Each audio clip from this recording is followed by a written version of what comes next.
तो हेलो दोस्तों और आपका स्वागत है प्यारे से मैगी शू चैनल में। तो आज की कहानी एक ऐसी कहानी होती है जहाँ पे हमारी हीरोइन ने एक अपने गरीब बॉयफ्रेंड को छोड़ दिया होता है और बाद में वही एक अरबपति निकलता है जो कि उसको बहुत ज़्यादा परेशान करता है। तो ये कहानी ऐसे स्टार्ट होती है।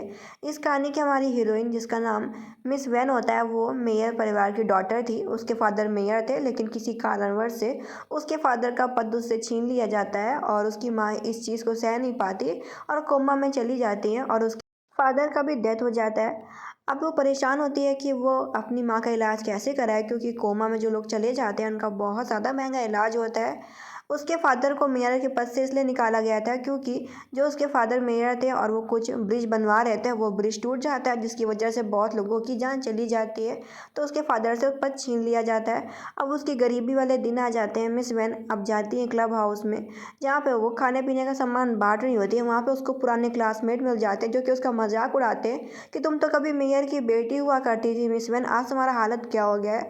जहाँ पे हमारी हीरोइन कहती है तुम तो वही हो ना जो कि मेरे पीछे पीछे घूमती थी, और उससे बोलती कि मैं नहीं भूलूंगी कि तुमने कैसे मुझसे दोस्ती करके मेरे फादर को फंसा के और तुमने मेरे फादर का पद छीन के अपने फादर को दिलवा दिया।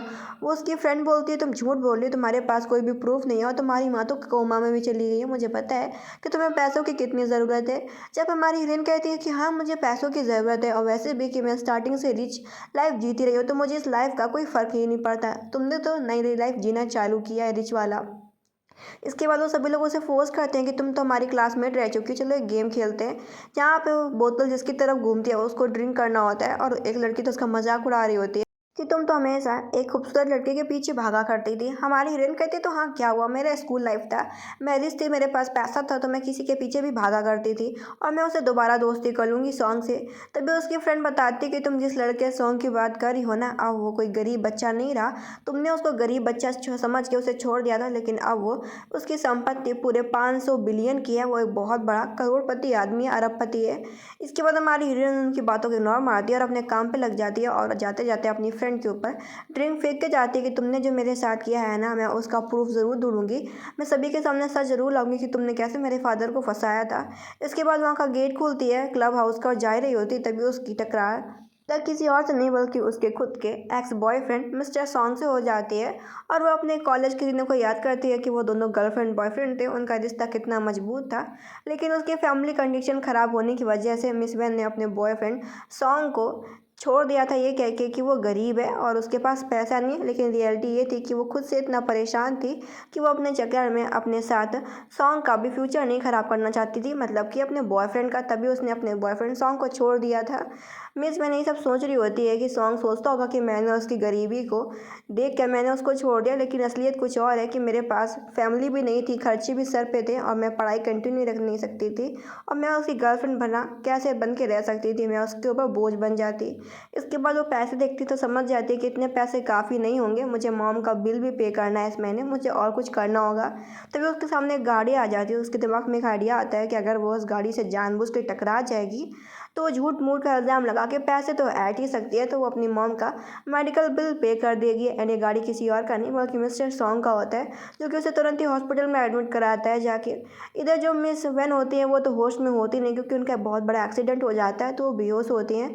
इधर वो लड़की बोल रही होती है कि तुम कैसे बॉयफ्रेंड हो, तुम्हें अपनी गर्लफ्रेंड का ध्यान रखना चाहिए। जहाँ पे हमारा हीरो मिस्टर सॉन्ग कुछ नहीं बोलता कि अब जो मिस वैन है उसकी गर्लफ्रेंड नहीं रही, 7 साल हो गए उनके ब्रेकअप को। और वो याद कर रहा था कि कॉलेज के दिन में वो कितनी ब्यूटीफुल और रिच लाइफ जिया करती थी, अब उसकी हालत कैसी हो गई है। फिर सोचता है कि तुमने बहुत ही गलत किया। पता चलता है कि जिस एक्सीडेंट में बहुत सारे लोगों की जान चली गई थी, जो ब्रिज का मेयर था उसने सही तरीके से ब्रिज पे पैसे नहीं लगाए थे और ब्रिज में धांधलीबाजी हुई थी। तो इसमें जो मिस्टर सॉन्ग के फादर की भी डेथ हो गई थी, तो इनडायरेक्टली मिस्टर सॉन्ग की जो मदर थी वो इसका इल्ज़ाम भी वैन परिवार के ऊपर लगाती हैं कि तुम्हारी गर्लफ्रेंड की वजह से हमारा पति और तुम्हारा फादर गया है। तभी हमारा हीरो सब सोच रहा होता है कि अब मैं क्या करूँ। मुझे एक तरफ अपने बचपन का प्यार याद आ रहा है और एक तरफ मुझे नफरत याद आ रही है जिसकी वजह से मैंने अपने फादर को खो दिया। इसके बाद वो फैसला करता है कि वो रात भर यहीं पे रुकेगा। इधर हमारी हीरोइन सोच रही होती है ये तो उसका एक्स बॉयफ्रेंड सॉन्ग है, उसे यहाँ से चली जाना चाहिए। फिर वो सोचती है कि अगर वो चली जाएगी तो अपनी मॉम का बिल कैसे पे करेगी, तो वो वापस आती है और उसको उठाती है कि हेलो उठो ज़रा, तुमने मेरा एक्सीडेंट किया है, इसके पैसे कौन भरेगा। जहाँ पे हमारा हीरो कुछ नहीं बोलता, वो जितना डिमांड करती है मिस वैन उतना पैसे मिस्टर सॉन्ग दे देता और बोलता है कि मेरा लॉयर तुमसे खुद ही कांटेक्ट कर लेगा, मुझे तुम्हारा वीचेट आईडी वैसे भी मिल गया है, मैंने तुमको जो पैसे जो ट्रांसफ़र करे। और इसके बाद ये बात भूल के चला जाता है। वो हैरान होती है कि लॉयर किस बात के लिए कांटेक्ट करेगा। तभी उसको फ़ोन भी आ जाता है। मिस्टर सॉन्ग का लॉयर पता चलता है कि मिस वैन ने खुद उसकी गाड़ी पे आके गिरी थी। मिस्टर सॉन्ग ने एक्सीडेंट नहीं किया मिस वैन का, और उसे पेनल्टी के लिए कम से कम पूरे 18 लाख रुपए भरने होंगे।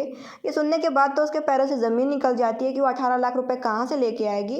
वो पहले घुसने का कोशिश करती है सॉन्ग कंपनी पे, लेकिन उसके पास कोई अपॉइंटमेंट नहीं होता तो उसे जाने को नहीं मिलता। इधर ये बात मिस्टर सॉन्ग को पता चल जाता है कि मिस वैन आपसे मिलने के लिए आए थे, लेकिन उसके पास कोई अपॉइंटमेंट नहीं था तो वो नहीं आ सकती। जब हमारा हीरो हंसता है कि चलो अच्छा है। इधर इसके बाद उसको पता चलता है कि उसके लिए होटल बुक कर दिया गया है। तभी वो अपने हेल्पर से पूछता है कि जो मिस वैन है वो कहाँ पे काम करती हैं। जहाँ पे उसका हेल्पर किसी होटल का नाम देता है तो वो फैसला करता है कि वो उसी होटल में स्टे करेगा, और उसके रूम के लिए जो मेड है वो सिर्फ मिस वैन को ही चूज़ करेगा 2400 घंटे के लिए।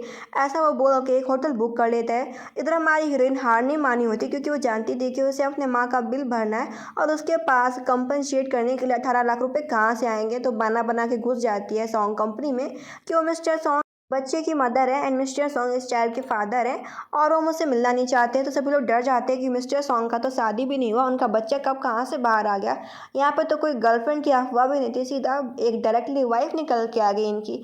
इसके बाद सभी लोग डर जाते हैं। तो मिस सॉन्ग को प्रेसिडेंट के कमरे में ले जाया जाता है, मतलब कि उनके ऑफिस रूम में।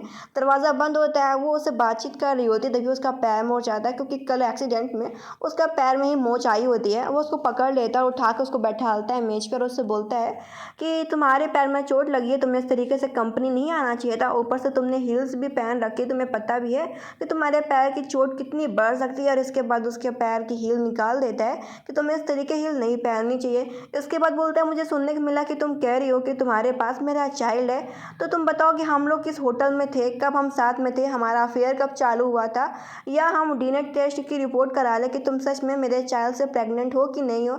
वो उसको बोलती कि तुम्हें अच्छे से पता है कि मैं यहाँ पे किस लिए आई हूँ। वो उसको बोलता है तुम्हारी हिम्मत कैसे होगी मेरी बदनामी करने की, तुम मेरा इंसल्ट करी, तुम्हारी वजह से मेरे कंपनी में रूमर्स बढ़ रहे हैं, मैं तुम पर केस भी कर सकता हूँ। चाहे पे बोलती कि देखो मेरे सब फेक है, मैं इस बात को एक्सेप्ट करती हूँ, लेकिन मेरे पास पैसा नहीं है, भला मैं तुम्हें 18 लाख रुपए कैसे दे सकती हूँ, मेरे पास खुद के भी प्रॉब्लम्स है। जहाँ पे वो बोलता है अगर ऐसा तो ठीक है तुम मुझे हर मंथ पैसे पे करो। जहाँ पे वो बोलते हैं कि हर मंथ, वो बोलता है हाँ जितना भी तुम्हारा बजट है तुम मुझे उतने पैसे पे करो। तो वो कहती है कि मैं तुम्हें दिन दिन का तो पता नहीं, लेकिन मैं महीने का सिर्फ 1000 रुपये भर सकती हूँ। ये सुनने के बाद वो बोलता है कि तुम्हें तो अगले जन्म लग जाएंगे और तुम्हारे पास कोई ऑप्शन नहीं, तो तुम ऐसा ही करो। इसके बाद वो उसे जाने को बोलता है। इधर हम सीन देखते हैं जहाँ पे हमारी हीरोइन सीधा अपनी मदर के पास में जाती है, और उसने अपनी मदर के सर के ऊपर एक सेल का झूमर बना रखा हुआ था, और अपनी मॉम से कह रही होती है कि मॉम ये झूमर मैंने खुद बनाया, लेकिन ये उतना अच्छा नहीं जितना अच्छा आपने मेरे लिए बचपन में बनाया था फादर के साथ में मिलके। मैं बहुत ज़्यादा फादर को मिस करती हूँ और आपको भी मिस करती हूँ कि आप जल्द से जल्द कोमा से उठ के ठीक हो जाएंगे। एंड अपनी मॉम के लिए वही गाना गा रही होती है जो कि उसकी मॉम उसे बचपन में गा के सुनाया करती थी। और गाना गाते गाते उसके मॉम के आंखों से आंसू आ रहा होता है, और मिस वेन के आंखों से भी आंसू आ रहा होता है। अब वो सीधा जाती है काम करने के लिए। उसकी मैनेजर पूछती है तुम कहाँ गई थी। वो बताती है कि वो अपनी मॉम के पास हॉस्पिटल में थी। इधर पता चलता है कि एक नया बिजनेसमैन अब्रॉड से पढ़ के सीधा चाइना आया है, एंड वो बिजनेसमैन कोई और नहीं बल्कि मिस्टर सॉन्ग होता है। लड़के तो बात कर रही होती है कि सुना है कि इसका शादी भी नहीं हुआ, ये सिंगल है। जब वो कहती है मिस वैन कि मुझे नहीं लगता कि ये सिंगल होगा, या तो इसमें कोई बात खास होगी नहीं, ये बेकार हो चुका होगा, या तो इसके बहुत सारे अफेयर चल रहे होंगे। जो मिस वैन होती है वो काफ़ी बातें बोल देती है मिस्टर सॉन्ग के बारे में। उसे पता ही नहीं चलता कि पीछे से मिस्टर सॉन्ग आ चुके हैं। इधर इसके बाद मिस्टर सॉन्ग अपने कमरे में चले जाते हैं, एंड हमारी हीरोइन को पता चलता है कि उसे 24 घंटे के लिए उसकी मेड बनना पड़ेगा। अब उसके पास कोई ऑप्शन नहीं होता, क्योंकि उसे पैसे कमा के अपनी मदर का इलाज करवाना होता है, और उसके पास यही जॉब होती है कि होटल में आए हुए लोगों का वो ख्याल रखे, अच्छे से उन्हें टाइम पे टी सर्व करे, उनकी मदद करे। तो अब उसका काम होता है कि वो जाके मिस्टर सॉन्ग के रूम पे जाके उनको टी सर्व करे। वो देखती है कि वो तो नहा रहा है। वो उसको बोलती है हेलो मिस्टर सॉन्ग, मैंने आपके लिए टी बना के लाई हूँ और मैं आपकी हाउस कीपर वेन यू। वो उसको बोलता है कि जब तक मैं नहा रहा हूँ तब तक तो मेरा सूटकेस पैक कर दो, क्योंकि मुझे उसका काम है। वो सूटकेस पैक कर देती है और सारे कपड़े भी ठीक कर देती है, बेड वगैरह भी ठीक कर देती है। फिर बोलती है कि हमारे होटल की स्पेशली चाय जो कि रिस्पेक्टफुल गेस्ट को दी जाती है और उसे चाय ऑफर कर रही होती है। फिर कहती है अगर आपको नहीं पीना मिस्टर सॉन्ग तो मैं यहाँ से चलती हूँ, और चाय रखने के बाद वहाँ से वो जा ही रही होती है वेन्यू। तभी जो मिस्टर सॉन्ग होते हैं वो वेन्यू का हाथ पकड़ लेते हैं और उसको बोलते हैं कि मैंने सुना कि तुम कह रही थी कि मेरे बहुत सारे अफेयर है, फिर तुमने दूसरी बात ये कहती कि मैं शायद बेकार हूँ, मैं कुछ भी नहीं कर सकता, तभी लड़कियाँ मेरे पास नहीं आना चाहती। तुमने ये भी तक कह दिया कि मुझे लड़के पसंद होंगे, तुम मेरे बारे में बिना कुछ जाने ऐसा कैसे कर सकते हो। उसका हाथ पकड़ के सीधा उसे बेड पे ही खींच लेता है और बोलता है कि लगता है मेरे बारे में मुझसे भी ज़्यादा तो तुम खुद जानती हो। अब वो तो डर जाती है मिस्टर सॉन्ग के बिहेवियर से, वो उसको दूर रखने को बोल रही होती है। मिस्टर सॉन्ग बोलता है कि तुम तो मेरे बारे में काफ़ी बातें कर रही थी, अब क्या हो गया, अब तुम कुछ क्यों नहीं बोल रही। वो कुछ बोल पाती उससे पहले ही वो उसे सीधा किस एंड बाइट कर लेते हैं, जहाँ पे उसे थप्पड़ मार के वहाँ से भाग जाती है कि ये कितना बदतमीज़ है। वैसे भी वो दोनों एक दूसरे को पहले से जानते थे, क्योंकि वो दोनों एक दूसरे के गर्लफ्रेंड बॉयफ्रेंड थे, लेकिन अब वो दोनों का रिश्ता ख़त्म हो चुका था।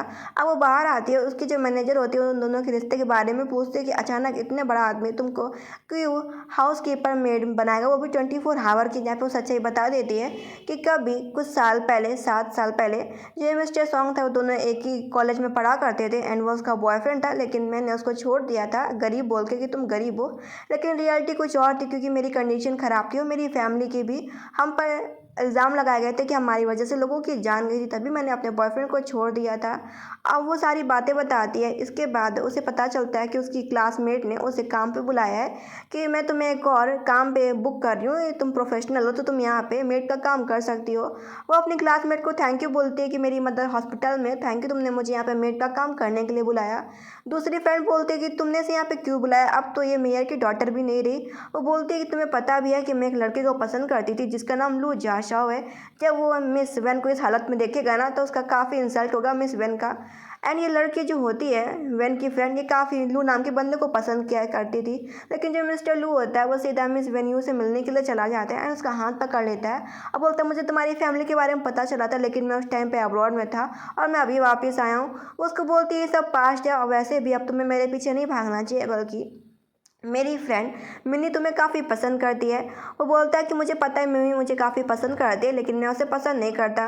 वो उसको बोलती है कि हमारा तुम्हारा रिश्ता अब कभी भी नहीं हो सकता, और उसको बोलती है कि तुम्हें अपने काम पे वापस जाना चाहिए, मतलब कि पार्टी अटेंड करो जाके, और मैं या तो मेड का जॉब करने के लिए आई हूँ, ऐसा बोल के वो निकल जाती है।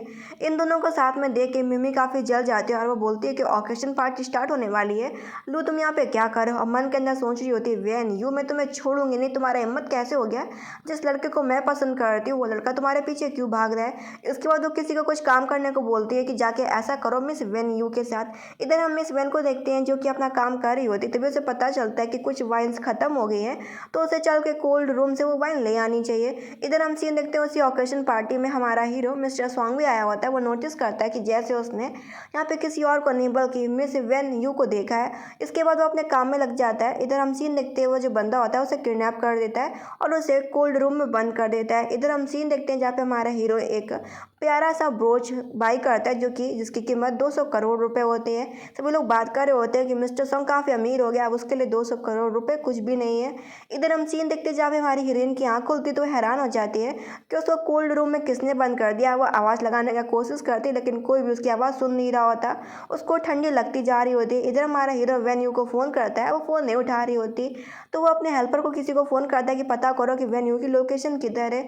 इधर हम सीन देखते हैं जहाँ पे वेन्यू बार बार मैसेज करने की कोशिश करती है, लेकिन जहाँ पे उसका मैसेज जा नहीं रहा होता तभी उससे मिलने के लिए उसकी बेस्ट फ्रेंड मिमी आ जाती है कि तुमसे मैं सब कुछ छीन लूँगी, मैंने तुमसे तुम्हारे फादर का मेरा वाला पोस्ट छीना, घर छीना, अब मैं तुमसे उस लड़के को छीन लूँगी जो वो लड़का तुम्हें पसंद करता था, लू जी शाओ, वो सिर्फ मेरा है। इधर हमारी हीरोइन उसके सामने दिखावा करती है कि वो बिल्कुल बेहोश है, तभी अचानक से उठ के वो उसके ऊपर अटैक कर देती है, क्योंकि यही सिर्फ रास्ता था वहाँ से भागने का। वो कोल्ड रूम से भाग रही होती है एंड उसकी हालत काफ़ी ख़राब हो जाती है क्योंकि उसे काफ़ी ज़ोरदार सी ठंडी लग गई होती है। तभी उसे आधे रास्ते में मिस्टर सॉन्ग मिल जाते हैं जो कि उसे उठा के सीधा अपने घर ही ले आते हैं, मतलब कि अपने विला पे। अब वो देखते हैं कि इसके हाथ पैर काफ़ी ठंडे हैं, वो तो परेशान हो जाते हैं कि वो क्या करें, उन्हें कुछ समझ में नहीं आ रहा होता। इधर जो मिस वेन्यू होती बार बार अपनी मॉम का नाम ले रही होती कि मॉम प्लीज़ मुझे छोड़ के मत जाओ, मैं आपके बिना कैसे रहूँगी। इधर इस चीज़ को देख के जो मिस्टर सॉन्ग होता है वो इमोशनल हो जाता है एंड उसे अपनी लवर, मतलब कि पहले वाली लवर साथ साल पहले की लवर मिस वेन्यू याद आ जाती, जैसे कि वो दोनों कैसे साथ में रहा करते थे। तो उसके पास कोई ऑप्शन नहीं बचता, वो अपना शर्ट हटाता है, उसी के बगल में लेट जाता ताकि उसे थोड़ी हीट मिल सके, गर्मी मिल सके। वो उसे हक कर लेता है ताकि वो बुरे सपने बिल्कुल भी ना देखे और आराम से सो सके। इसके बाद ये सीन यहीं पे कट हो जाता है। इधर हम मॉर्निंग का सीन देखते हैं जहाँ पे हमारी हीरोइन की नींद खुलती है। उसे पता चलता है कि वो जिसके घर पे रुकी थी ये विला कोई और नहीं बल्कि मिस्टर सॉन्ग का ये विला है। इधर हम सीन देखते हैं जहाँ पे मिस्टर सॉन्ग ने जो एक प्यारा सा ब्रोच खरीदा होता है 200 करोड़ का, वो ब्रोच किसी और के लिए नहीं बल्कि उसकी गर्लफ्रेंड मतलब कि ex girlfriend miss when you के लिए खरीदा होता है, क्योंकि वो जानता था कि जो वेन यू को है ना मून वगैरह स्टार वगैरह काफ़ी पसंद है। वो काफ़ी पहले से लाइक करता था वेन्यू को, लेकिन वेन्यू ने उसे रिश्ता तोड़ दिया था, तभी वो उससे दूर हो गया था, लेकिन वो अभी भी वेन्यू को ही लाइक करता था। इधर हम सीन देखते हैं वेन्यू की जब नींद खुलती है वो तुरंत वहाँ से जाने का प्लान बनाती है। पता चलता है मेड ने उसके लिए खाना बनाया, लेकिन वो साफ मना कर देती है कि उसे खाना नहीं खाना। और उसे ये भी पता चलता है कि इतना बड़ा जो घर है वो किसी और का नहीं बल्कि मिस्टर सॉन्ग का है। लेकिन वो बिना मिस्टर सॉन्ग से मिले वो चुपचाप जा रही होती है वेन्यू, उसे पता भी नहीं चलता कि मिस्टर सॉन्ग उसे ऊपर से खड़े होकर देख रहा है। इधर हम सीन देखते हैं जहाँ पे हमारी हीरोइन सीधा अपने होटल में काम कर रही होती है, तभी उसे मिलने के लिए एक अमीर औरत आती है। एंड औरत की कोई और नहीं बल्कि मिमी की मदर होती है। वो उसको बोलती है जो भी मेरी बेटी ने किया मैं उसके लिए माफ़ी चाहती हूँ, मुझे समझ में नहीं आ रहा हमारे कॉन्ट्रैक्ट अचानक से ख़त्म हो रहे, क्या तुमने मिस्टर सॉन्ग को हमारे बारे में कुछ बुरी बातें कही हैं। वो बोलती है आंटी आपको साफ साफ पता है ना कि मैंने मिस्टर सॉन्ग को रिजेक्ट कर दिया था कि वो गरीब है, उसके पास पैसा नहीं है, वो मुझसे हमेशा हेट करता था। आप चिंता मत कीजिए, वो मेरे लिए ऐसा कुछ नहीं करेगा आपके परिवार के साथ में। तभी हमारी हीरोइन को न्यूज़ मिलती है कि सॉन्ग परिवार के लड़के का एक्सीडेंट हो गया, मतलब कि मिस्टर सॉन्ग का, उसके पैरों से ज़मीन निकल जाती है। भले उसने अपने बॉयफ्रेंड को छोड़ दिया था, लेकिन वो उसकी गरीबी के लिए उसने नहीं छोड़ा था, बल्कि उसके पास इतनी प्रॉब्लम थी वेन्यू के पास कि वो रिश्ता कंटिन्यू रख नहीं सकती थी। वो प्यार तो करती थी मिस्टर सॉन्ग को, लेकिन वो इस चीज़ को बता भी नहीं सकती थी कि उसके पास कितनी प्रॉब्लम है। और जब उसे पता चलता है कि मिस्टर सॉन्ग का एक्सीडेंट हो गया, वो तुरंत ही दौड़ के हॉस्पिटल भागती है और ज़ोर ज़ोर से रो रही होती है कि मिस्टर सॉन्ग तुम ऐसे कैसे मर सकते हो। पता चलता है कि उस बेड पे कोई और लेटा होता है। वो आदमी बताता है कि तुम लड़की बहुत ज़्यादा रोती, तुमने तो मेरी नींद ख़राब कर दी। तभी बगल से पर्दा हटता है और पता चलता है कि जो मिस्टर सॉन्ग है वो तो एकदम ठीक ठाक होता है। वो उसको बोलता है तुम रो क्यों रही हो। वो उसको बोलती है लेकिन ये तो तुम्हारा वार्डरूम था ना। वो बोलता है कि अगर ये अंकल ना होते तो इनकी वजह से मैं बच भी ना पा इन अंकल की वजह से मैं बच पाया, तो मैंने इन्हें अपना वार्ड रूम देने का फ़ैसला किया था। अंकल बोलते तुम लोग आपस में बात करो, मैं यहाँ से चलता हूँ। इसके बाद वो अंकल उसके वार्ड रूम से निकल जाते हैं मिस्टर सॉन्ग के। वो बोलते मैंने अभी देखा कि तुम मेरी काफ़ी चिंता कर रही थी, क्या तुम मुझसे कुछ कहना चाहती थी। जहाँ वो बोलते ऐसा बिल्कुल नहीं, बल्कि मैं तो खुश हो रही थी कि अगर तुम इस दुनिया से चले जाओगे तो मुझे पैसे नहीं भरने पड़ेंगे। वो उसको बोलता लेकिन तुम्हारे चेहरे से ऐसा लग तो नहीं रहा था, तुम तो ज़ोर ज़ोर से रो रही थी। मिस वैन इस बात को मानने से इनकार कर देती है। तभी वो उसे पकड़ के दोबारा से किस कर लेते हैं। जहाँ पे मिस वैन उसे कुछ कह भी नहीं पाती, सीधे थप्पड़ लगा देती है। वो उसको बोलता है कि देखो अगर तुम मेरे घाव में अभी मेडिसिन लगाओगी ना तो मैं तुम्हारे इस महीने के पैसे माफ़ कर दूंगा, तुम्हें पैसे भरने नहीं पड़ेंगे। इस चीज़ के लिए तुरंत ही तैयार हो जाती है। तो उसके जहाँ घाव में चोट लगी होती है वहाँ पे मेडिसिन अप्लाई कर रही होती है। मिस्टर सॉन्ग को अपना पहले वाला प्यार वापस याद आ जाता है कि पहले ऐसे ही सेम टू सेम मिस वैन उसकी केयर किया करती थी। जहाँ पे मिस वैन बोलती थी कि मैंने तुम्हारा पट्टी वगैरह बांध दिया, अब मैं चलती हूँ। उसको बोलता है कि तुम शर्ट नहीं पहनाओगी क्या। वो बोलती नहीं, लेकिन उसको बोलता है कि अगर तुमने मेरा केयर किया अच्छे से कुछ इन दिनों तक तो मैं तुम्हारे सारे आधे से ज़्यादा पैसे माफ़ कर दूंगा। इस चीज़ के लिए तैयार हो जाती है एंड उसको बोलती है कि तुम रिकॉर्डिंग में बोलो। वो रिकॉर्ड कर देता है जहाँ पे वो खुश हो जाती है एंड उसको बताती है कि उसे हर काम अच्छे से करने से आता है और उसको तुरंत ही आसान तरीके से कोड भी पहना देती है। वो बोलती है कि मैं तुम्हें कुछ रिवॉर्ड वगैरह दे देती हूँ। उसके करीब जाती है और उसको खुद भी करीब खींच रही होती है मिस वेन्यू। तभी मिस वेन्यू की मैनेजर आ जाती है जो कि इन दोनों को ऐसा देख के ये सीने पे कट हो जाता है। इधर उसकी फ्रेंड बोलती है, मतलब कि मैनेजर उसकी फ्रेंड भी होती है वेन्यू की। मैनेजर कहती है मुझे लगता है कि मिस्टर सॉन्ग तुम्हें काफ़ी लाइक करते हुए तुम्हारे लिए यहाँ पे आए एंड मुझे पता चला है कि वो उस होटल को भी खरीद रहे हैं। अगर तुम कभी उस होटल की मालकिन बन जाती हो ना तो तुम अपनी फ्रेंड को याद रखना, मतलब कि मुझे भी याद रखना। जब फिर हमारी हीरोइन कहती भला ऐसे कैसे हो सकता है, वो मुझको अभी भी लव कैसे कर सकता है, उसकी वजह से मेरी वजह से उसके फादर की जान चली गई क्योंकि गलती हमारे साथ फैमिली का था। फिर बोलती है लेकिन मुझे नहीं लगता कि गलती हमारे फैमिली का था, किसी ने जानबूझ के हमारी फैमिली को फंसाया था, लेकिन उसकी फैमिली यही सोचती है। इसके बाद इधर हम सीन देखते हैं जहाँ पे हमारा हीरो अपने एक और कॉलेज फ्रेंड से मिलने के लिए गया होता है। कॉलेज फ्रेंड बात कर रहा होता है कि तुम हमारे साथ काम क्यों नहीं करते। वो देखता है कि जो मिस्टर सॉन्ग है वो खुश नहीं हो रहे, तो वो अपनी लड़कियों को भेजता है कि मिस्टर सॉन्ग को खुश करो, लेकिन उन लड़कियों से भी दूर हट जाता है कि मुझे इस तरीके के काम हरकतें बिल्कुल नहीं पसंद। तो वो जो फ्रेंड होता है वो सीधा बदनामी करने लगता है वेन्यू की, कि तुम्हें वेन्यू ने रिजेक्ट किया था क्योंकि वो उस टाइम पे मेयर की डॉटर थी। उसका घमंड टूट गया, देखो ना, वो बहुत जल्दी गरीब होगी और उसने तुम्हें गरीब कह के छोड़ा था, और आज तुम कितने अरबपति हो। जहाँ पे वेन्यू की बुराई सुन के मिस्टर सॉन्ग परेशान हो जाता है एंड वो बोलता है कि बार बार उस लड़की का नाम मत लो वेन्यू का। एंड एक्सीडेंटली हमारी हीरोइन पार्ट टाइम जॉब कर रही होती है उसी बार में, और ये सारी बातें वो सुन लेती है। वो बहुत ज़्यादा दुखी हो जाती है और कहती है मुझे लगा था कि ये मुझसे नफरत ही करता होगा। एंड सही में ये मिस्टर सॉन्ग मुझसे नफरत ही करता है, ये मुझसे कभी भी प्यार नहीं करता था, क्योंकि इसको लगता है कि इसकी फादर की जान मेरी फैमिली की वजह से गई है। इधर हम मिस्टर सॉन्ग को देखते हैं जो कि उन लोगों से बोलता है कि मैं तुम्हारा कभी भी दोस्त था नहीं, मुझे अपना दोस्त कभी भी मत मानना, और ऐसा बोल के वहाँ से चला जाता है गुस्से में, क्योंकि उसका मूड बहुत ज़्यादा ख़राब हो गया होता है। इधर हम सीन देखते हैं जब हमारी हीरोइन को पता चलता है कि उसकी मॉम के ठीक होने के चांसेस ज़्यादा है, लेकिन उसके लिए उसकी मॉम का इलाज और भी अच्छे से करवाना पड़ेगा, और इलाज करवाने के लिए पैसे तो चाहिए होते हैं। और उसे पता चलता है कि आपकी बार तो बिल और भी ज़्यादा बढ़ के आता है, सीधा 36 लाख। अब उसकी मदर कोमा में होती, वो तो चाहती थी कि उसकी मदर ठीक हो जाए, तो फैसला करती है पैसा कमाने का। वो जा रही होती तभी उसे पता चलता है कि ये फ्रैंक परिवार की डॉटर है जो कि बेहोश हो चुकी है, इसे अभी तुरंत ही खून चढ़ाना होगा। तो उस टाइम हमारी हीरोइन का खून मैच कर जाता है, तो उस लड़की को ब्लड चढ़ा देती है, क्योंकि उस लड़की की जान बचाना काफ़ी ज़रूरी था। तभी उस लड़की के फादर आ जाते हैं, जो कि हमारी हीरोइन मिस वेन्यू को थैंक यू बोलते हुए बताते हैं कि मैं इस लड़की का फादर हूँ। जहाँ पे हमारी हीरोइन बोलती कोई बात नहीं, अब आपकी डॉटर ठीक है। वहाँ से वो जा रही होती है, लेकिन जब मिस्टर फैंग होते उसे रोक लेते हैं कि तुम्हारी वजह से मेरी डॉटर का हालत ठीक हो गया, और उसे चेक दे देते हैं 36 लाख का। वो साफ मना कर देती कि मैंने पैसे के लिए आपकी बेटी का जान नहीं बचाया। वो उसको बोलता है मैंने सुना है कि तुम्हारी मदर भी हॉस्पिटल में एडमिट है, एंड उनका सर्जरी करवाने के लिए, इलाज करवाने के लिए तुम्हें 36 लाख रुपए की ज़रूरत है, तो तुम समझ लो मैं तुम्हें पैसे दे रहा हूँ। वो बोलती हाँ मुझे पैसों की ज़रूरत है, लेकिन ये पैसे समझ लो मैं तुमसे लोन में ले रही हूँ, मैं तुम्हें तुरंत ही ये सारे पैसे वापस भी कर दूंगी, भले मुझे समय लगेगा। इसके बाद वो सोचती है कि उसके पास पैसे तो हो गए अपनी मॉम का इलाज कराने के लिए, अब उसे जल्द से जल्द और पैसे कमाने होंगे ताकि वो मिस्टर सॉन्ग के पैसे जल्द से जल्द भर सके। इधर वो दुखी होते हैं। होटल की मैनेजर फिर नोटिस कर लेती है, जहाँ पर उसे सच्चाई बता देती है कि उसने कैसे मिस्टर सॉन्ग को उसके बारे में ऐसा कहते हुए सुना था कि मिस्टर सॉन्ग उसको बिल्कुल भी पसंद नहीं करता, बल्कि वो नफरत करता है। और ऐसा बोल के और भी दुखी हो जाती है। फिर बताती है कि उसकी पार्ट टाइम जॉब है, तो वो निकल रही है। मैनेजर बोलती है अच्छा ठीक है फिर तुम जाओ। इधर हमारी हीरोइन पार्ट टाइम जॉब करने के लिए एक और रेस्टोरेंट में गई होती है, जहाँ पे उसे वेटर्स का काम करना होता है। तभी वो देखती है कि एक औरत है जो कि रास्ता भूल गई, एंड औरत कोई और नहीं बल्कि मिस्टर सॉन्ग की मॉम होती है। ये बात हमारी हीरोइन अच्छे से जानती थी। वो औरत बता रही होती है कि आज मेरी होने वाली बहू मुझसे मिलने के लिए आ रही है, लेकिन मैं यहाँ पे रास्ता भूल गई हूँ। वो बोलती ठीक है मैं आपको ले चलती हूँ, बस आप कमरा नंबर बता दीजिए। वो औरत बोलती है कि हाँ ये कमरा नंबर है। अब वो उसे ले जाती है, तभी वो मिस्टर सॉन्ग की होने वाली फ्यूचर वाइफ से मिलती है।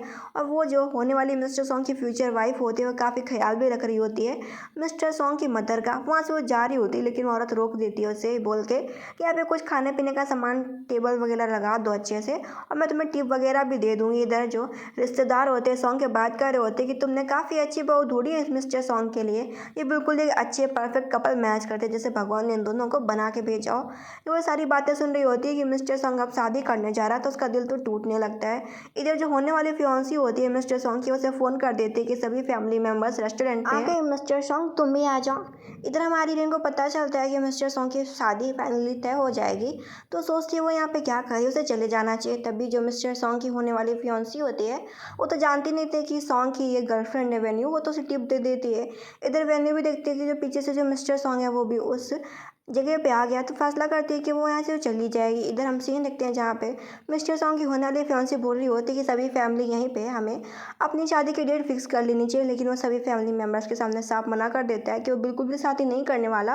और उसने कब कहा कि वो शादी कर रहा है, वो भी इस लड़की से, वो साफ मना कर देता है कि टीना मैं तुमसे शादी नहीं कर सकता। लेकिन वो टीना बोलती तुम मेरे दादाजी को जानते हो ना, वो चाहते हैं कि मैं तुमसे शादी करूँ, लेकिन वो बोल देता कि मैं नहीं चाहता कि मैं तुमसे शादी करूँ, इस बात को तुम जान लो। और अपनी मॉम से भी कह देता कि मॉम आपको दिखाई नहीं देता? आपको किसने कहा था कि आप इधर घूमे? चलिए घर वापस चलिए। इधर वो बाहर आता है तो उसे मिस वेन्यू का मैसेज देखने को मिलता है कि तुम्हारी होने वाली फियांसी है और तुम शादी करने जा रहे हो, तब भी तुम मेरे पीछे पड़े हुए हो। मैंने तुम्हारे पैसे वापस कर दिए हैं, वो भी पूरे के पूरे 18 लाख रुपए। इधर वो हैरान हो जाता है कि इसके पास इतने पैसे कहाँ पे आ गए। उसे वहाँ की एक और मेट से पता चलता है कि वेन्यू यहाँ पे पार्ट टाइम जॉब करने के लिए आई थी। इधर मिस्टर सॉन्ग देखता है कि जो वेन्यू है वो फेंग परिवार की गाड़ी में जा रही है। इधर जो मिस्टर फेंग होते हैं वो उसे बोलते हैं कि तुमने शादी के बारे में क्या सोचा? अगर हम तुम शादी कर लेंगे तो मैं बदले में तुम्हारी मॉम का इलाज करवाऊंगा और मेरी डॉटर का एक मॉम भी मिल जाएगा। वो उसको बोलती तुम्हारी रियल वाइफ किधर गया? वो बोलता है कि हमारी उसकी कुछ खास पटी नहीं तो डिवोर्स हो गया। मैं चाहता हूँ कि तुम मेरी डॉटर का ख्याल रखो। इधर हम सीन देखते हैं जहाँ पर मिस्टर सॉन्ग सीधा कंपनी पहुँच जाता है, मतलब कि उसी होटल की।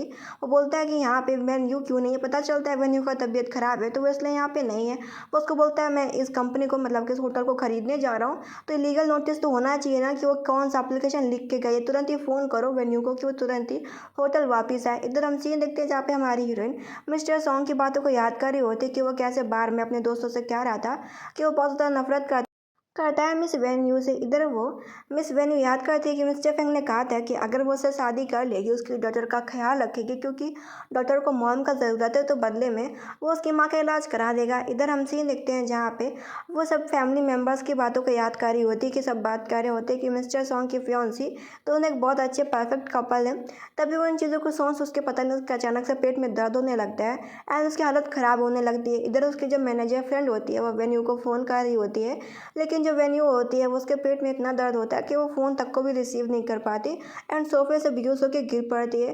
इधर हमारे हीरो को पता चल जाता है कि मिस वेन्यू का फ़ोन नहीं लग रहा, तो वो किसी को बोलता है कि लोकेशन ट्रेस करो कि वेन्यू किधर है। इसके बाद वो मिस्टर सॉन्ग वेन्यू के घर पे पहुंच जाता है एंड दरवाज़ा अनलॉक करता है। दरवाजे का पासवर्ड उसका ही बर्थडे होता है। वो देखता है कि जो वेन्यू है वो ज़मीन पे गिरी पड़ी हुई है। वो तुरंत ही उसे उठा के हॉस्पिटल लेके जाता है। इधर उसको बोलते हैं कि मैं यहाँ पे हॉस्पिटल में क्या कर रही हूँ और तुम मुझे यहाँ पे क्यों लेके आए हो? वो उसको बोलता है कि तुम गिरी पड़ी थी बेहोश, तो मैं तुम्हें हॉस्पिटल ले आया। अगर मैं ना होता ना तो तुम्हारी जान आज खतरे में होती। वो उसको बोलती तुमने मेरी कैट के साथ में क्या किया? पता चलता है कि मिस वेन्यू अकेले रहा करती थी तो उसने एक कैट को पाल रखा था। तो मिस्टर सॉन्ग ने जाते जाते उसकी कैट को अपने घर भिजवा दिया होता है। वो बोलता है कि तुम्हारी कैट मेरे घर पे है, मेड उसका ख्याल रख लेगी। और इसको बोलता है कि तुम अचानक से तुम्हारे पास इतने पैसे कहाँ से आ गए कि तुमने मुझे एक दिन में 18 लाख रुपए ट्रांसफ़र कर दिए, और तुम्हारा फैंग परिवार से क्या रिश्ता और तुमने क्या? अब मुझे पता चला कि तुमने अभी अपना खून दान किया। वो अभी तुमने अपना खून दान क्यों किया? क्या तुमने मुझे सिर्फ पैसे रिटर्न करने के लिए तुमने ऐसा किया? तुम ऐसा कैसे कर सकती हो? चापे बोलते कि तुम मुझसे इतने सवाल क्यों पूछ रहे हो? वैसे भी हमारा तुम्हारा कोई खास रिश्ता भी नहीं है, तुम्हारी तो शादी भी होने वाली है। तुम्हारे पास किसने तुमको हक दिया कि तुम मुझसे सवाल पूछो? तुम यहाँ से चले जाओ, मैं तुम्हें नहीं देखना चाहती। वो बोलता है कि तुम काफ़ी बुरी, तो पहले तुम ही मेरे पीछे आई थी। इस बात को मत भूलना कि तुमने ही मुझे पहले कॉन्फ्रेंस किया था अपना प्रपोजल जब मैं हाई स्कूल में था। इसके पते बात भूल के चला जाता है मिस्टर सॉन्ग। अब उसकी आँख खुलती है मॉर्निंग पे, पता चलता है कि मिस्टर सॉन्ग ने उसके लिए अलग से घर से ब्रेकफास्ट बनवा के तैयार किया है स्पेशली उसके लिए। मिस्टर सॉन्ग उसके पास आ जाता है। वो उसको बोलती है तुम यहाँ पे क्यों हो? वो उसको बोलता है कि फिर मुझे कहाँ होना चाहिए? वो उसको बोलती है तुम्हें अपने फियांसे के पास में जाना चाहिए। और वैसे भी मैं तुम्हें बता दूँ कि मैंने मिस्टर फैंग का प्रपोजल एक्सेप्ट कर लिया है। मैं मिस्टर सॉन्ग की दूसरी वाइफ बनूंगी, उसकी डॉटर की स्टेप मदर। ये सुनने के बाद मिस्टर सॉन्ग बस इतना बोल के जाता है कि तुम अच्छा कर रही हो, जो भी तुम्हें अच्छा लगे वो करो। और वो दोनों फिर से एक दूसरे से अलग हो जाते हैं। इसके बाद इधर हम सीन देखते हैं जहाँ पे मिस्टर फैंग उसे फ़ोन करता है कि दादाजी का बर्थडे है, क्या तुम बर्थडे पार्टी में चलोगे? इस चीज़ के लिए तैयार हो जाती है। तभी उसे मिलती है मिमी और बोलती है कि तुम एक बच्चे की स्टेप मदर भी बन गई, तुम किस हद तक जा सकती हो? जो फैंग होते हैं मिस्टर फैंग वो अपनी डॉटर को बोलते हैं कि चलो खेलो जाके। इधर हमारी हीरोइन बोलती है तुम्हारी खुशी की बात है कि कम से कम मैं तुम्हारी स्टेप मदर तो नहीं बनी ना मिमी, क्योंकि तुमने मेरे साथ काफ़ी बुरा बर्ताव किया है। तुमने सिर्फ मेरा यूज़ किया और यूज़ करके तुमने हमारी दोस्ती को भी ख़राब कर दिया है। इसके बाद उसी पार्टी में मिस्टर सॉन्ग भी होते हैं कि देखते हैं कि कैसे वेन्यू घूम रही है मिस्टर फैंग के साथ में। मिस्टर फैंग बोलते हैं कि ग्रैंडफादर ये मेरी नई गर्लफ्रेंड है। ग्रैंडफादर बोलते हैं अच्छा है, जल्दी से जल्दी शादी कर लो और तीनों फिर से एक फैमिली बसा लो। इसके बाद वो सीधा बुलाते हैं किसी और को नहीं बल्कि मिस्टर सॉन्ग को, और वो अपनी ग्रैंड डॉटर टीना की शादी की बात करते हैं कि टीना भी हमारे खानदान की पोती है और उसकी भी शादी करने का सही समय आ गया। तो तुम क्या सोचते हो मिस्टर सॉन्ग, तुम दोनों शादी क्यों नहीं कर लेते? क्योंकि तुम दोनों एक ही एज के हो, हमारा जो फैमिली बैकग्राउंड है वो भी मैच करता है। है। यहाँ पे टीना भी खुश हो रही होती है, लेकिन जो मिस्टर सॉन्ग होते हैं साफ साफ मना कर देता है वो कि वो बिल्कुल भी शादी नहीं करने वाला टीना से, क्योंकि वो टीना को बिल्कुल भी पसंद नहीं करता। और इतना कहता है कि आपका बर्थडे था तो मैं आपको रिस्पेक्ट देने के लिए आपकी बर्थडे पार्टी में आ गया था, नहीं तो मैं यहाँ पे ना आता। तभी जो फैंक की डॉटर होती है वो मिस वेन्यू को बुलाने लगती है कि आंटी और फादर चलो चलते हैं बाहर घूमने के लिए, मुझे अच्छा नहीं लग रहा, चलो घर चलते हैं। सभी लोग बात कर रहे होते हैं कि मिस्टर फैंक की डॉटर कितने अच्छी तरीके से अपनी नई होने वाली मॉम के साथ घुल मिल रही है, उन दोनों को जल्दी शादी कर लेनी चाहिए। ये सारी बातें हमारा हीरो सुन रहा होता है, देख रहा होता है, उसे काफ़ी बुरा लग रहा होता है मिस्टर सॉन्ग को कि वेन्यू कितनी जल्दी एक फैमिली बसाने जा रही है, उसे काफ़ी बुरा लगता है। इसके बाद इधर हम सीन देखते हैं जहाँ पे वो मिस वेन्यू का पीछा करते करते उसके घर तक पहुँच जाता है। इधर जो वेन्यू होती है वो बोलती है मिस्टर फैंक को कि आप घर जाइए, तभी वो नोटिस करते हैं कि कोई गाड़ी लगातार उसका पीछा करते करते उसके घर के बाहर तक आ गई है। तो ये बात वो मिस्टर फैंक को बताती है कि कोई शायद मेरा पीछा कर रहा था, आप मेरे साथ मेरे घर तक चलिए ताकि ये जो आदमी है मेरा पीछा छोड़ दे। वो बोलता है ठीक है चलो ऐसा मैं कर लेता हूँ। इधर इन दोनों के साथ में देख के जो मिस्टर सॉन्ग होता है उनका गुस्सा तो बढ़ता ही जा रहा होता है कि मिस्टर फैंक आधी रात को मिस वेन्यू के घर पे क्यों जा रहा है। वो इंतज़ार कर रहा होता है कि अब मिस्टर फैंक बाहर जाएगा, अब जाएगा। वो तो काफ़ी बोर हो जाता है, वो तो यहाँ तक कि हॉर्न भी बजाने लगता है गाड़ी का ताकि ये दोनों परेशान हो जाए और मिस्टर फैंक घर से बाहर निकल जाए। इधर वो पर्दे बंद कर देती है जहाँ पे मिस्टर फैंक बोल रहे होते हैं सही में कोई लड़का तुम्हारा पीछा कर रहा है। मैं भी ये चीज़ नोटिस कर रहा था कि कोई हमारी गाड़ी के पीछे लगातार हमें फॉलो करते आ रहा है। वो बोलता है कि आज रात मैं यहीं पे स्टे कर जाता हूँ, तुम आराम करो अपने कमरे पे। जब कमरे का लाइट ऑफ हो जाता है तो जो मिस्टर सॉन्ग होते हैं वो और भी ज़्यादा परेशान हो जाते हैं एंड वो जाके सीधा जो गाड़ी होती है टक्कर मार देते हैं मिस्टर फैंक की गाड़ी पे। इधर जो मिस वेन्यू होती है बाहर निकलती है, सीधा जोरदार सा थप्पड़ मिस्टर सॉन्ग को लगा देती है। मिस्टर सॉन्ग वेन्यू का हाथ पकड़ के लेके जा रहे होते हैं। मिस्टर फैंक बोलते हैं तुम ये क्या कर रहे हो। मिस्टर फैंक बोलता है तुम हमारे बीच में मत आओ मिस्टर फैंक, तुम एक बाहरी आदमी हो। इसके बाद वो सीधा मिस वेन्यू को अपने कमरे पे मतलब कि उसके कमरे पे ले जाता है एंड उसे ज़बरदस्ती किस कर लेता है। वो उसको बोलते मुझे समझ में आ गया था कि तुम ऐसा ही कुछ करोगे, तुम इसी हद तक जा सकते हो क्योंकि तुम काफ़ी घिनौने हो। उसको बोलते कि ऐसे चले जाओ, मैं तुम्हें देखना नहीं चाहती। उसको बोलता है मुझे पता है तुम्हारी मजबूरी क्या, तुम्हें अपनी माँ का इलाज कराना है ना, तभी तुम मिस्टर फैंक के साथ में हो ना। तुम्हें किसी की स्टेप मदर बनने की ज़रूरत क्या है, मेरे पास भी पैसा, तुम्हें कितना पैसा चाहिए। वो थक हार जाती है, रोने लगती है कि तुम मुझे पैसों पे तोल रहे हो। उसको प्यार से समझाता है कि मुझे पता है कि हम दोनों साथ में रहेंगे तभी हम लोग एक अच्छी लाइफ जी सकते हैं।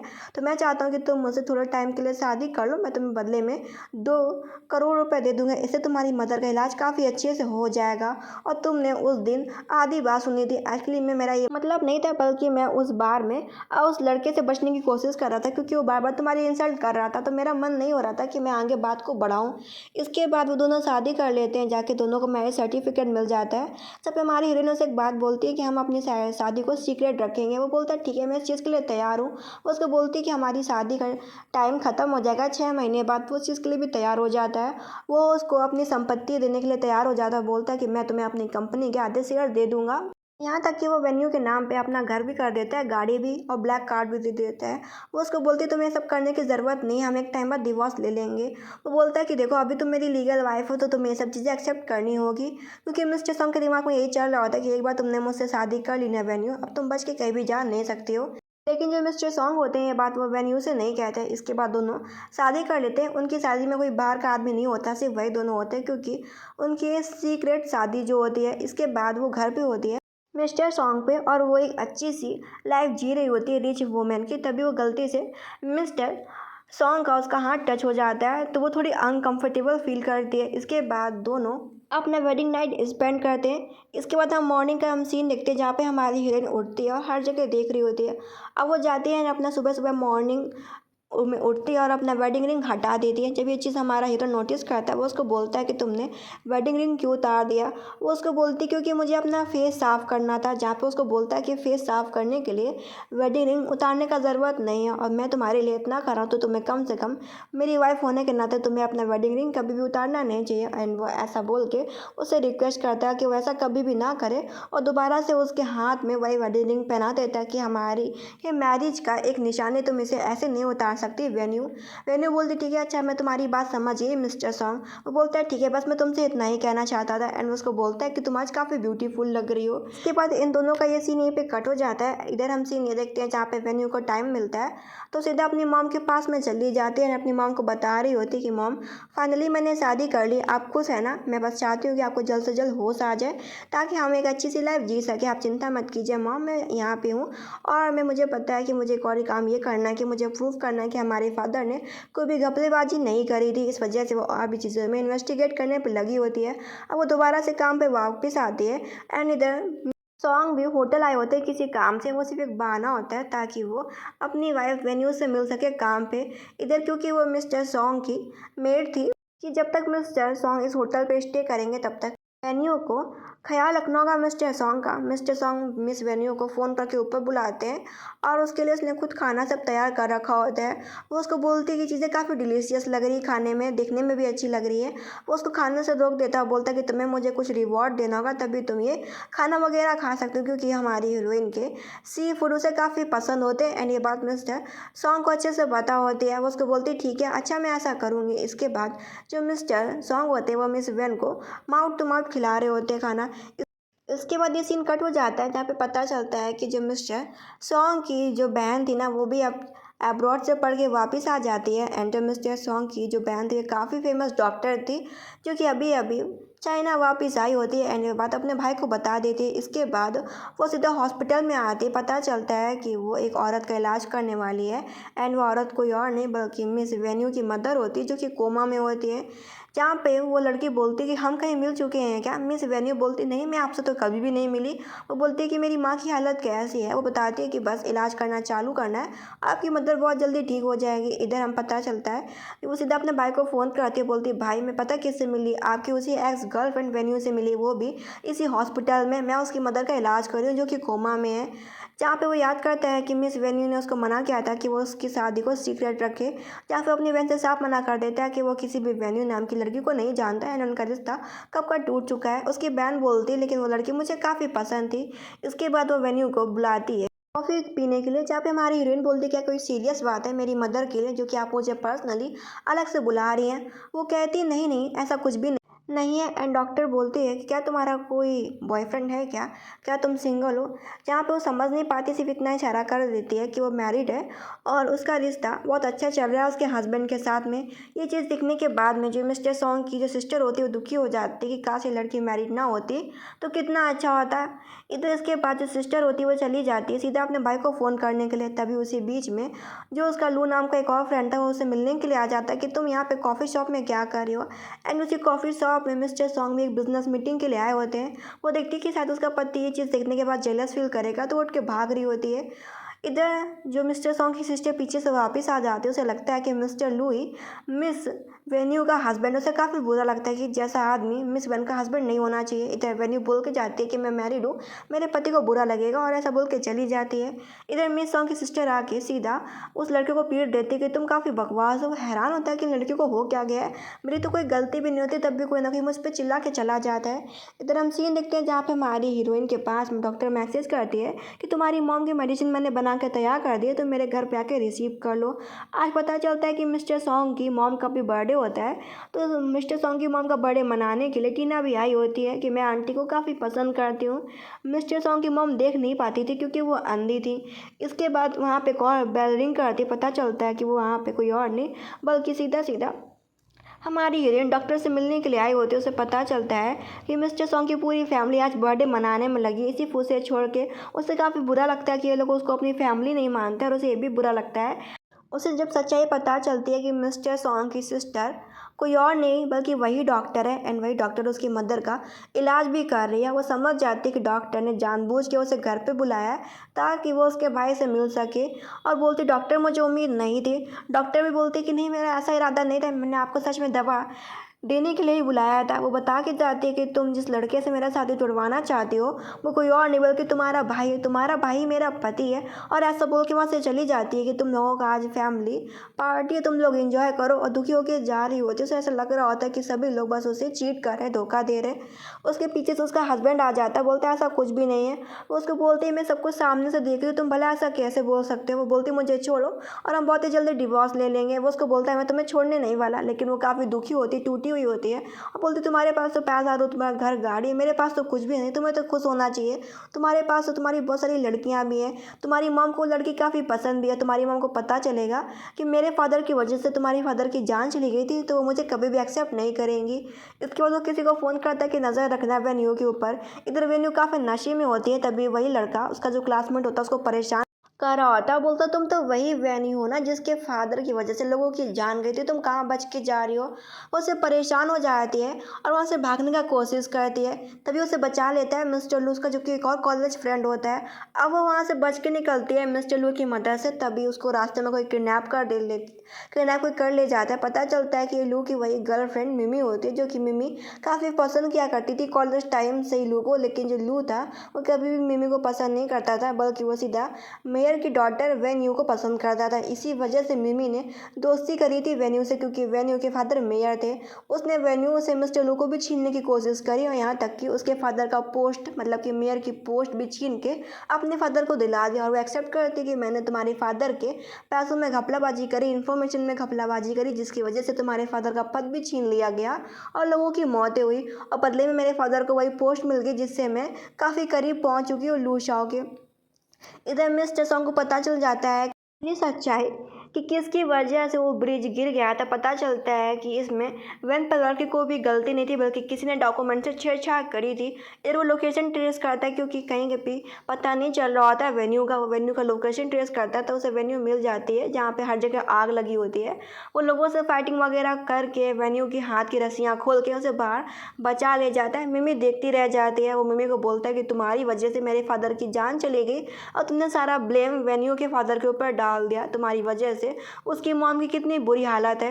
इसके बाद वो उसे बताता है कि जब भी तुम परेशानी में हुआ करती थी ना, तब भी मैं तुम्हारी हेल्प किया करता था, लेकिन तुमने कभी ध्यान ही नहीं दिया वेन्यू। और उसे बताता है जब तुम एक बार बार में काम कर रही थी तब तुम्हें कोई लड़का छेड़ रहा था, तब मैंने उसे पीटा था। इसके बाद जब तुम पैसे कमाने के लिए पर्चे वगैरह बांट रही थी, तब भी मैंने तुम्हारा मदद किया था।